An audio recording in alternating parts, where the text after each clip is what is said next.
name's Dr. Helen Thomas. I'm an NHS GP. I think it's really important that we have a little bit of background about the situation and how we've got to the point that our children have got pocket supercomputers available in their palm, potentially 24 hours a day.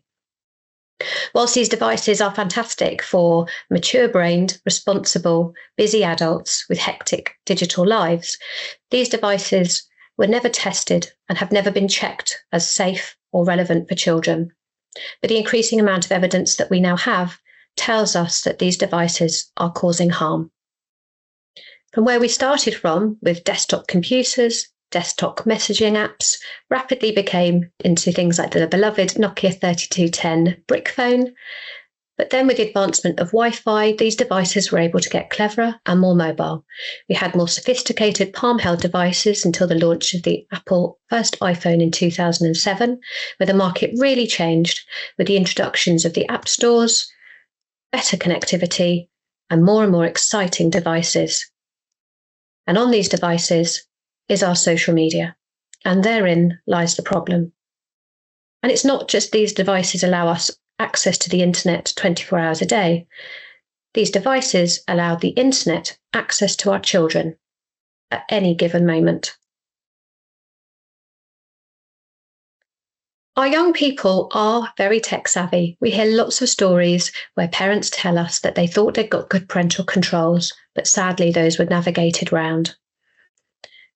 We hear stories where children have then been able to access really quite upsetting and traumatic content.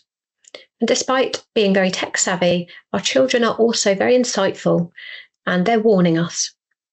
There was a recent study where Gen Z was asked about their attitudes and thoughts about the situation with smartphone and social media. And they told us 55% of Gen Z think social media should now be banned for under 16s. 62% thought social media now does more harm than good. And 84% admitted being able to get round parental controls. We had a third of them being able to change the controls, but nearly a quarter of them had a second device so they could continue browsing the internet in an unrestricted manner. And over 3/4 believe that social media has become more addictive in the last 5 years. And if we look at further evidence that's available to us, Generation Isolation was a huge study of over 5,000 secondary school-aged children, and it asked them about their lives and the way they spend their time outside of school. I think the following findings are of particular relevance. So over 3/4 go home and then go back and spend their time on screens. Of those screens, a quarter are small handheld devices, such as smartphones. Nearly half of them are doing this alone in their bedroom. Nearly half of them have very high feelings of loneliness. Over half of them have high or very high feelings of anxiety. And over half of them want support to reduce the amount of time that they're on their smartphone. So the question has to be asked, what is it about these devices that's making our children spend almost every spare moment of their day on them? Well, it's because they are brilliantly addictive, and trillions of dollars have been ploughed into making the devices and the algorithms hook us in and keep us scrolling. There's a saying that if you don't know what the product is, you are the product. And definitely on social media, the benefit of us all scrolling is not to ourselves. If we look at applying addiction criteria to the way that these devices are used, we can actually see that 1 in 4 children and young people show addictive behaviour in relation to their smartphone, and 1 in 10 show that to their social media. And addiction isn't just about the amount of time that someone's on the device, it's about the psychological impact and the feelings of distress and anxiety when they don't have access or that device is taken away. And really, if our children are spending this much time on the devices, then it has to come as a loss.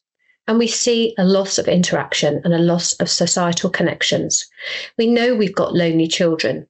We have families telling us that there are strained relationships, the loss of family shared time, such as meal times, disrupted school relationships, with the rise of isolating behaviour like online gambling, online bullying, and coming back to our children being lonely. As well as all this use, we actually know that there are physical harms that can be associated with too much device use.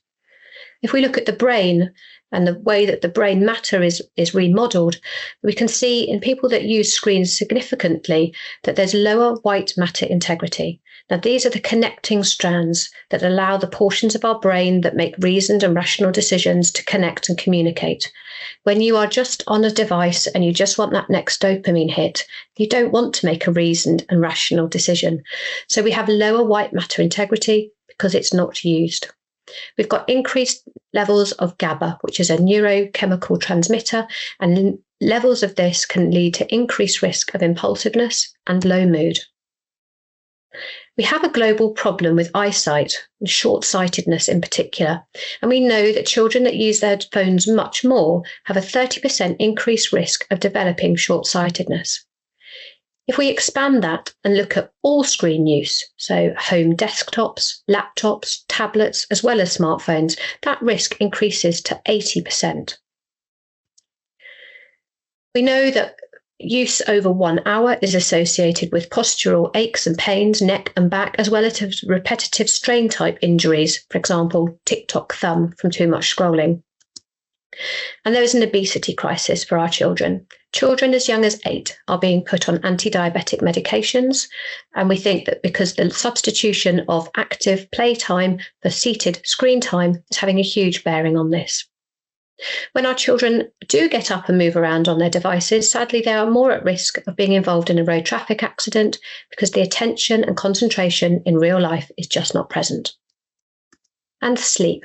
Sleep is such a beneficial, functional and restorative need, but it's hugely and adversely impacted when screens are involved. We know that nearly 3/4 of teens take their phones to their bed at night, and those children are the most at risk with poor sleep and worse mental health outcomes. And if we look at mental health, we've got a children's mental health crisis. Global rates of teen depression, anxiety, self-harm and suicide have been increasing since 2010. And interestingly, if we look at mobile phone use and ownership, this is a global change that also tracks this trend. The following figure is a graph from Jonathan Haidt's book, The Anxious Generation, and it clearly shows that just around 2010, 2012, there is a huge upsurge in self-harm in our young people. And if we look at further mental health issues, so the Sapiens Lab undertook a huge study, nearly 30,000 young adults, and they were asked the age that they got their first smartphone. The results were staggering. The younger the person was when they received their first smartphone, the worse their mental health outcomes were as young adults today. We know that 1 in 5 16 to 18-year-olds tell us that something on social media has made their life not worth living. We've seen an increase of 65% of admissions into acute hospital for mental health crises. And this is compared to just 10% for all other causes of admissions for our children. And we know that teens with problematic smartphone use are 3 times as likely to have depression symptoms, twice as likely to have anxiety symptoms, and these symptoms alone are independent risk factors for developing mood disorders and for self-harm and suicide. So what is it that our children are seeing on their devices that is making their mental health so poor? 75% of UK 15-year-olds have been sent a beheading video. As an adult, that's a statistic that I'm not really able to comprehend, and these are our children. 90% of girls and 50% of boys say being sent explicit photos happens to them a lot. And we have a 12-fold increase in self-generated child sexual abuse material in the last 3 years, with an increase of 82% of online grooming cases. And those are the ones that we're aware of. 94% of UK 14-year-olds have seen pornography online. The average age is just 12. For the most part, the type of pornography that is available by our children is violent, misogynistic, and brutal. And children do this very naively, often thoughtlessly. They're sharing on WhatsApp, they're airdropping, they're using their phones in the toilets to look at TikTok and sharing, crowding over each other in the playground. The risk here is that these images are never unseen, and it just takes one phone on one child. And it's not just the immediate impact of these images on our children's well-being, but looking at their long-term health problems. We know that young girls with eating disorders, 1 in 5 are telling us that they have eating disorder-like symptoms. And 1 in 8 children of all ages report eating disorder-like symptoms or body dysmorphias. And we know that this can have long-term consequences. So long-term low body weight can lead to problems with bone health, it can lead to problems with digestive health, and it can lead to problems with mental health. Picking up on the concerns around pornography, we now have 30% increase in teenage boys telling us that they're unable to maintain or get an erection. 30% of our young men have got sexual dysfunction.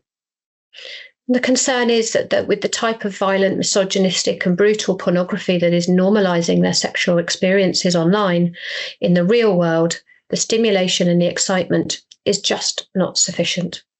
We do know that those young men who refrain from online pornography are able to get a healthy balance back in their life and regain normal sexual function. We have studies that tell us that up to 15% of our secondary school aged boys have a pornography addiction. And again, I come back to the level of pornography that they're looking. It's brutal, violent, and misogynistic. Sending and receiving nude photos or sex is illegal under 18. And there is significant trauma from these online experiences. And even one incident can cause lifelong emotional harm and impact on future sexual relationships and other relationships. And when we look at school, so school has always been a place where children come together. They come together for learning and development, but they come together for social improvement, to learn social skills and connectivity. And what we're recognising here is that once again, smartphones are having a huge and detrimental impact on their learning and their socialising. The average school child is getting 350 notifications a day. That level of pull on their concentration, that level of distraction can only mean that they are not able to be focused on their schoolwork. We hear from teachers that corridors are quiet and playgrounds are quiet. We've got reduced social interactions, poor eye contact, and reduced levels of empathy. We know that 1 in 5 children experience cyberbullying, and whilst this number isn't vastly different from traditional playground bullying, the difference here is that bullying can follow them home and it can follow them into the bedroom. With traditional or playground bullying, that would stop at the school gates. The child would have a chance to go back to a safe home, to talk about it, to have support and resilience offered by their family, and to sort of rebuild themselves ready for the next day, unfortunately, should it happen again. Now, with the cyberbullying potentially being present for 24 hours a day on their phone, if that child is not separated from their phone, then that constant bullying continues with them all the way through the night and has significant harm. If we look at attainment and achievement, then PISA scores, so global scores in maths and English, have been reducing since 2012. Schools that have permissive policies, so where the phone is not seen, not heard, or supposed to just be off in the school bag, still show reduced student concentration and don't go far enough to protect the child. We talk a lot about social justice and social inequalities. The evidence tells us that children who are more likely to be disadvantaged in their learning at school are most greatly impacted by the levels of distraction and poorer learning from smartphones. However, we know from schools that have then got good restrictive policies in place that it's these children that then gain the most benefits in their learning. Up to an hour extra a week is the equivalent of taking away a device. And we know that schools that have got good, robust, restrictive policies are getting 1 to 2 grades higher at GCSE levels. But even before our children have got to school, there's now significant impact on their early years development. We have reports coming in from speech and language therapists that children's knowledge and the volume of words that they know is significantly reduced. Kindred Square did a huge study in early 2025 that looked at school readiness, and it told us that over a third of children were not ready to be starting school. And looking at that information in a little bit more detail, a quarter of the children were not toilet trained, and over a third of them could not follow simple instructions. For example, put your shoes on, eat your lunch. And our teachers are really worried. Nearly half think that this has got worse since last year. Over half of them are worried that their parents spend too long on their phones and don't engage with their child, particularly around school pickup and drop-off. Children should be greeted by their parents' faces, not their parents looking at a smartphone. And over half of teachers think that year R children are exceeding the maximum recommended guidelines of 2 hours of screen time a day. So that is the current evidence that we have about development and health issues around smartphones and our children. The next set of slides talks about cybercrimes. And this is a lot more challenging to talk about, but it's incredibly important that we're aware of it. This is where some of the greatest harms to our children's safeguarding and sexual health comes. And it's really important that the next slides are considered as a lot more distressing. Cybercrimes can be split broadly into exploitation, grooming, pornography and sexual images, violence and radicalisation.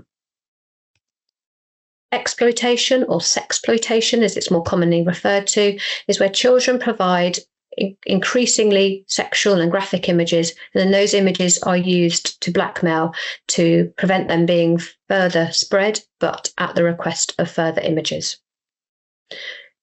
We've seen nearly a 20% increase year on year, and 176 cases were identified in the UK in 2023.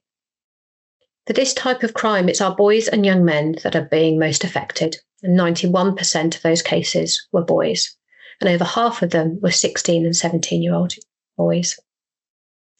And sadly, we know that suicide in these cases is not uncommon because of the overwhelming levels of guilt, shame, and hopelessness that these young men have found themselves in. Of the images that were identified, 7% were classed as Category A pornography.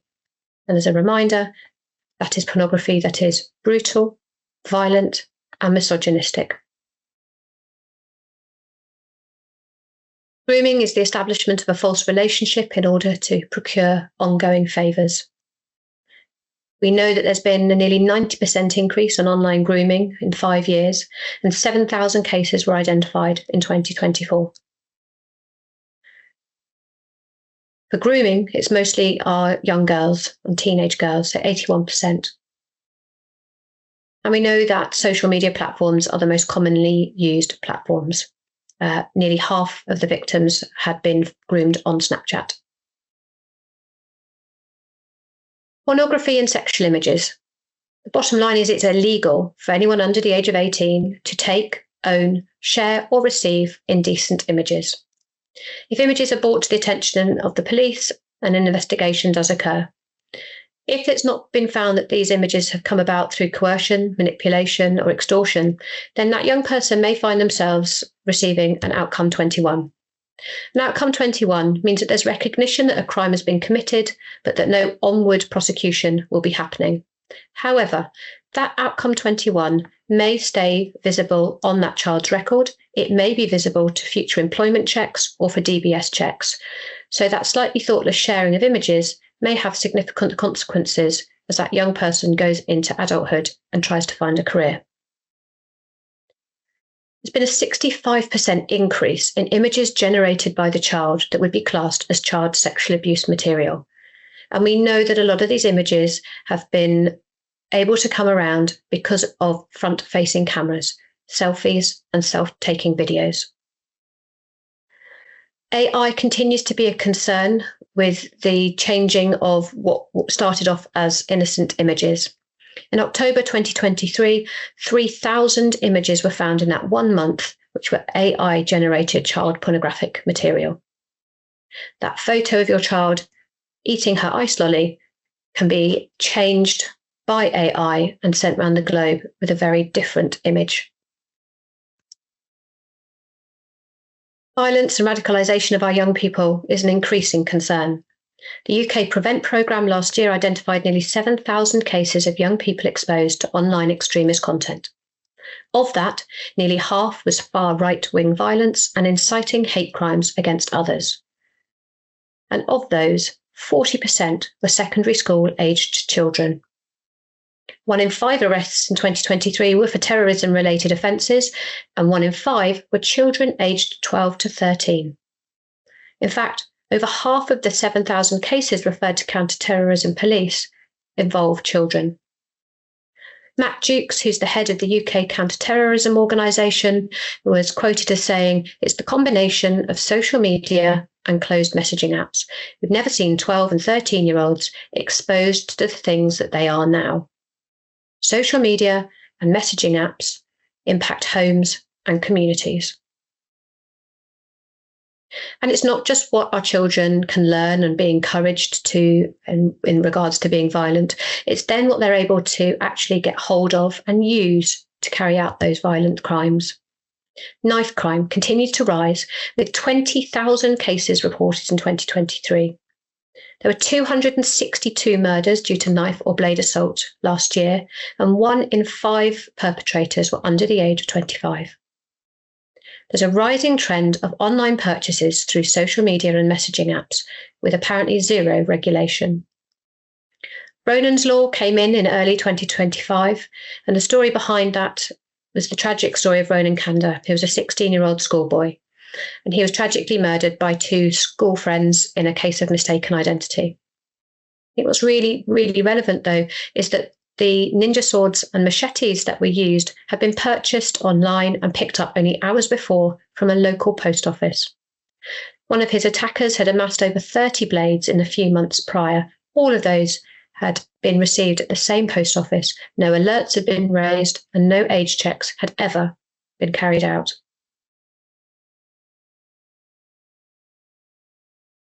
There's an awful lot of quite hard-hitting evidence that we've shared with you this morning. What's really positive, however, is that the more of this evidence that is out there, the more awareness that is coming across society. There are change makers and there are people passionate to help make this change. We do need to work together. We need to work collaboratively, and we need to start now. We need schools to put in proper, robust, no smartphone policies. They need to be looking at how they're asking children to use devices, if at all, during the school day. Smartphone-free parent campaign groups are really vital to making this change within schools and bringing parents together. And parents should know and be encouraged to use basic brick phones for safety and communication. Parents need to encourage each other to model good habits and to set screen time limits and family rules. Sadly, it doesn't look like any central policy changes will be coming down through government, so it's now up to parents, families, educators and healthcare people to work together for this. Ideally, we'd have legislation to protect the under-16s. We'd have social media age restrictions with proper penalties and clear statements of support for smartphone-free schools. Our children need to be children. They're going to need to learn to be bored. They're going to learn how to play again together, and this is best done in small groups. Campaign groups such as Delay Smartphones and Smartphone Free Childhood have brilliant tools and parent packs, and healthcare people are coming together. We now have clinician training and risk awareness, very similar to this, about how to support families. And healthcare professionals for safer screens provide evidence-based guidelines for screen times and healthy alternatives that are available for all to use. So what can those working in schools, safeguarding settings do to identify those at risk and support them? Really, it comes down to education, screening, and then management. I hope that you've found the slides previously educational, and that's increased your awareness. And now we're going to move on to screening and management. We know that there's always an opportunity to talk to our young people about screen time and social media, but particularly in certain conversations or certain concerns. So if the school's got concerned about falling grades or concentration, there's new mood changes, self-harm or suicidal thoughts, or noticeable behaviour changes or parental concern about behaviour, sleep problems, or online worries, then we should really be delving a little bit deeper. I think it's really important to say at this point that every school or every community group will have a very clear safeguarding policy. If there is a safeguarding risk identified, your local policy must be followed. That's absolutely paramount for protection of yourself and the child. What we hope is that the following information can help have early conversations around risk and around children taking a healthier approach to online devices rather than being used in a time of a crisis. So GPs are very used to seeing this layout, and we've adapted this so that teachers and pastoral care providers can also use it. We always ask with open questions about an intervention. We're much more commonly used to using this for smoking and alcohol, but we've adapted it for smartphones. And then we want to act. And we can look at this in a little bit more detail for schools in this layout. So very open questions about the use of smartphones and social medias. And most young people I speak to have been really open and willing to talk about this. But sometimes if a little bit of extra nudging is used, then we can use normalizing statements. So we see lots of other people just like you who feel like this, struggle to sleep, plays on their mind. Did you know that there are guidelines for screen time use? And if we're able to get more information out, we can then engage with that young person a little bit more and ask if they want to go through some simple screening questions. The screen I'll come on to shortly. Once we've gone through that, then we're able to offer advice, see how we can support. I think it's really clear that with the young people we talk to, that there should be an awareness that this is something that should be dealt with as a family and that the parents should be made aware. And we do have a parent letter as part of our resources that can go out to parents to say that we've offered support because of a problem. If the child is interested and we've done the screening and explained the findings, we can then offer more support. And now for schools and safeguarding teams, that may be further one-to-one with tutors. I think if there's a concern about any harm, you're following the safeguarding policies. I think if you're concerned about mental health, then offering support through local GP or healthcare settings is relevant. If the child isn't interested, please make sure the door's always left open. Let that child know that they can always come back. And I would always say, offer to send the information anyway. So this is coming onto the screening tool. There is an online version available, and I'll go through that with you shortly. But if we have a look at just sort of as a flat lay of this, then this is a validated short version of a screening tool that was used for addiction and specifically used for devices. It's 10 questions, and these are scored from 1 to 6, depending on how strongly the statement is agreed with. And you can see that the higher the number, the more strongly that person agrees with the impact of a smartphone on their life, the more likely they are to be classed as a problematic screen user. If we have a quick look at that screening tool now. So it's an online survey, and I'm going to go through this as if I probably have a problem. So it's looking at how much you agree with the following statements. I don't complete my work.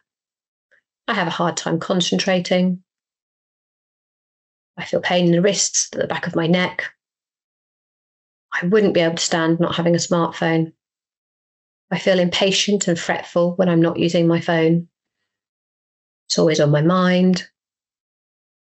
I'll never give it up. Constantly check it. And I often use it for longer than I'd meant to. And the people around me tell that I use my phone too much. More information can be put in here, but ultimately we're clicking on the Done button, and that takes us to our results. And what you can see is not only do we have a score down here, so anything over 31 would be classed as a problematic use, although it nicely generates a percentage for us, it's less relevant. But also we've got a bright red box. Now we use the traffic light system, green, amber, red, to identify level of risk, so it's really quickly accessible. So that red score tells me that I have a problem. It would tell you that your young person would have a problem. And there's immediate support links in there as well. If your young person came out scoring amber, the same advice is still present, because ultimately being aware of the risks and offering them support early, we know is better. If that was a green box, then that young person probably doesn't have an unhealthy relationship. Again, you can always offer those resources. So coming back to the rest of the presentation. So now it's able to just go through some of the resources that we've got. Looking at them like this isn't as clear as it would be when the pages are live. So in terms of where this can be accessed, down in Hampshire and Dorset, we've got Wessex Healthier Together. So it's a excellent health-based resource website from 0 to 18, with everything from coughs, colds, temperatures and vomiting, all the way through to mental health. And they've now got a digital health tab on there. And under here, you would be able to find the student or family resources. Health Professionals for Safer Screens will have all of these. And again, it's under their resources section under the digital health tabs. In Hampshire, Hampshire County Council Education Department have agreed to host this on their portal, so all schools should have access through their Hampshire County Council portal. The NHS Learning Platform, which is called the Learning Hub, also has this as an online interactive module. All the resources are available there. So in terms of the staff resources, there's a recording of this module. You can dip in, dip out. We keep the evidence as up to date as possible, so the most up to date guidelines and statistics should always be there. The school team supports tool will be available as a PDF, so that can be printed out and that can be used as a flowchart for extra support. The screening tool will always be available online. That link is present, and also the flat screen layout. And then in terms of the other resources, so again, when you're on the sites themselves, they're much more apparent, but it's looking at guidelines for screen time use. It's looking for other activities that can be done. It's looking about further mental health resources and the support that can be given there. We have created a parent template letter. So there's two of these actually. One is for staff to use once they've had these conversations. It's worded that, you've had the conversation with that young person today. There's been an identification that the child's smartphone or social media use may be contributing to their lack of well-being, and then includes some of the resources to signpost parents, including a QR code, just to sort of make that awareness for the family appropriate. The second letter that we have is a letter that's been designed for schools and heads of schools to use, that identifies the recognition of the increasing evidence of harm and safeguarding risk due to smartphones and devices, and calls on parents to support the schools in moving away from smartphones and to brick phones. For the students or the families, a specific tab for them. So there's a summary version of screen time limits. There's a family rules checklist. Now, this is a PDF that we've created that families can download and work through together. It encourages everyone to be involved and for the child's voice and opinions to be heard and recognised. Often our children have some great little insights about the way that their parents use their devices and the way that they would like us to use our devices less. And actually for them to feel heard and recognised is really positive.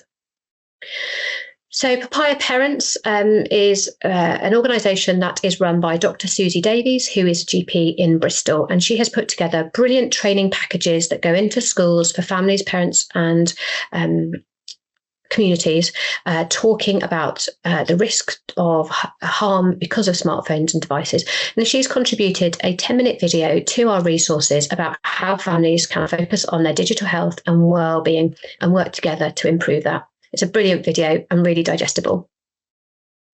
And again, lots of links to other resources. So generic health and wellbeing sites, Being Active, Kooth, which is the Hampshire Commissioned mental health app for wellbeing for our under 25s.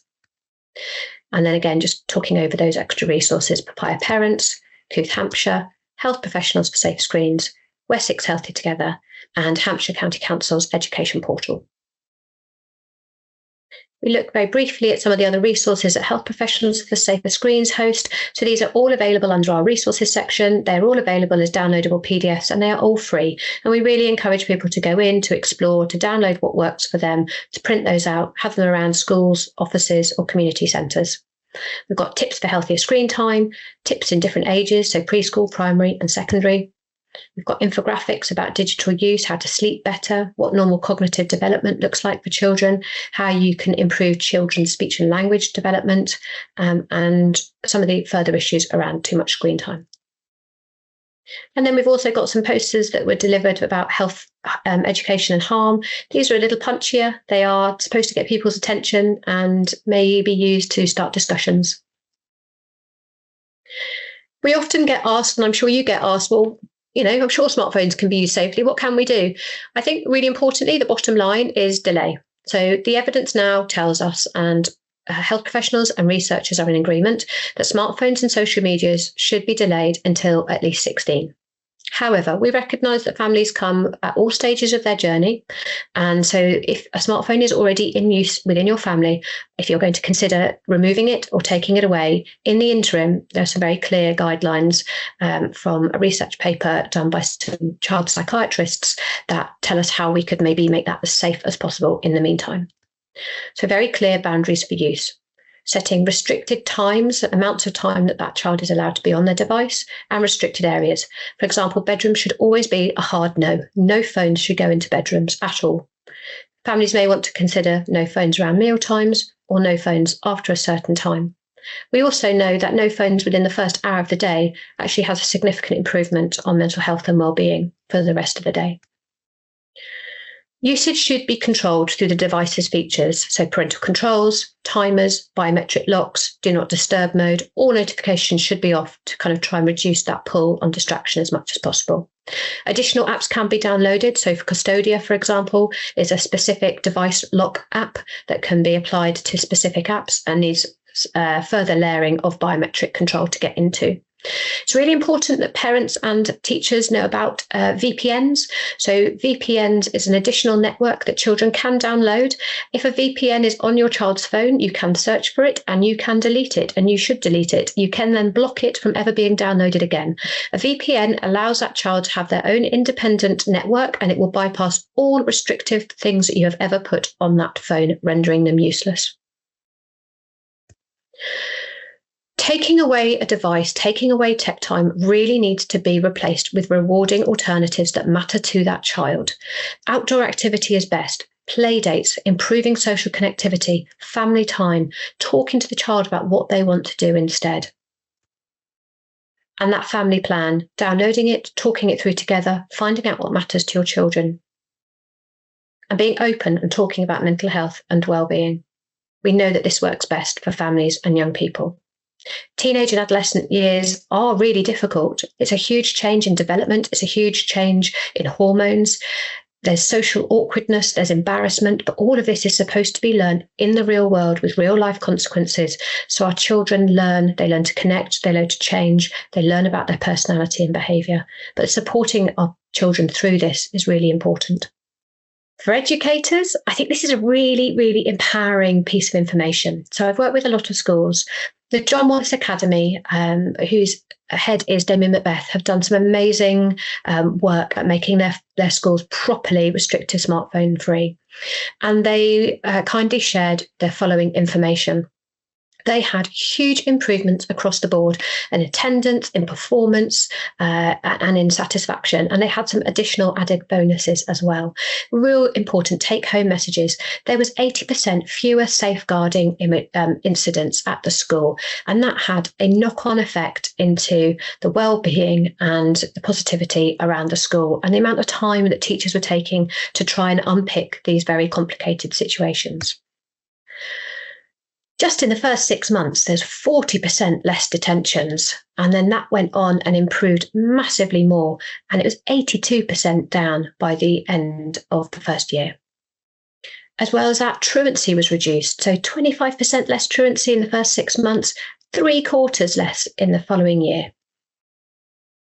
And then really importantly, the teacher satisfaction was double the national average after this came in. Teachers were not having to deal with complicated online situations, safeguarding situations and bullying. So that had a real impact on their well-being as well. And then the surprise findings were that children enjoyed being away from their phones, and over half of them could see that it had had a positive impact on them. So I really hope that you found the following information helpful.